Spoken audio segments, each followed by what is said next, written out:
Hi, this is Carl Baber responding to the question regarding the book Seven Fallen Feathers.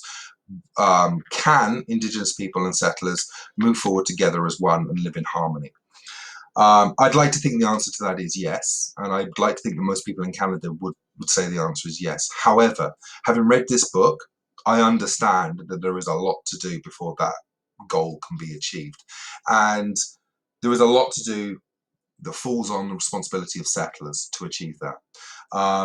The first question that I think people like me, settlers, need to address is why are those kids in Thunder Bay in the first place? Why are they being sent down there? Why do parents feel they have no other choice but to send their kids down to Thunder Bay for high school? Can we build infrastructure closer to their reserves so that there are high schools or ways to commute back and forth, and they don't have to go to this big city alone? I think back to when I was 14. There was no way I was ready to live away from my parents. I was no way when I was 17 I was ready to live away from my parents. I didn't go to university till I was 19. And yet these kids are being sent, from the ages of 14, maybe even younger, down to Thunder Bay, a strange city, big city, and left to the wolves, left to predators, left to get into bad habits like drinking, smoking by cold, icy rivers in the depths of winter. That is not acceptable. It's one of the quotes I took from the book that really stood out on this. Parents send their children by choice because, of course, we all want our children to get high school diplomas and go on to higher education if possible. But any other choice was to abandon their children's high school education. In other words, parents don't have a choice because if we want decent jobs, we know that we have to graduate from high school. The next thing that we as settlers have to do to achieve this goal of living together in harmony with Indigenous people is to address the issue of racism. So many of the stories in this book mention, not just casual racism, but overt, terrible racism that these kids witnessed and suffered. Names being called at them, eggs being thrown at them, gangs of white kids beating up Indigenous kids, throwing them in the river. A mum, 36-year-old mum was raped, and as they raped her, the gang told her that she liked it because she was native.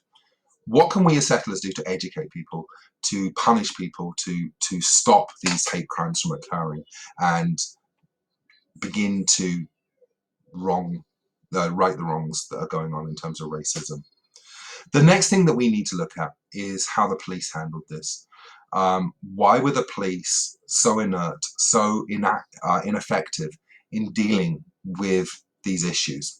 The story of Daryl in the book, when he was beaten up, kicked, punched in the face, thrown in the river, and almost died, got hypothermia, and just about managed to crawl himself to safety.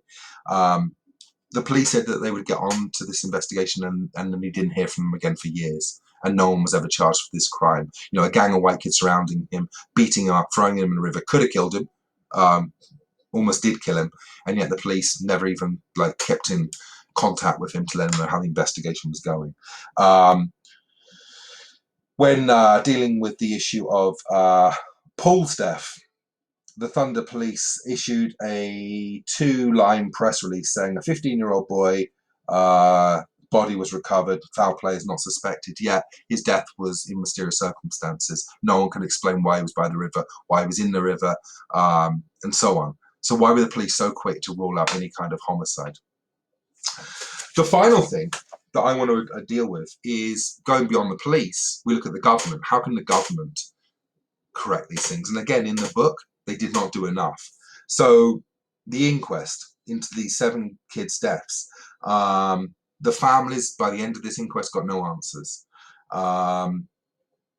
They were left just to deal with the loss of their kids without being given any answers. And then, maybe you could defend them and say, well, maybe there weren't answers to give. They can't find the answers to these boys' deaths.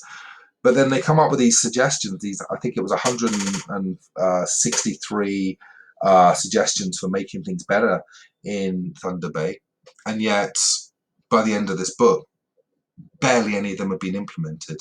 The cost of doing this would be about $1 billion, and politicians have said all the right things, and yet because of the cost, these things to improve these kids' lives, to make things safer, just were not implemented in time. Okay, I think this wraps it up. Thank you very much.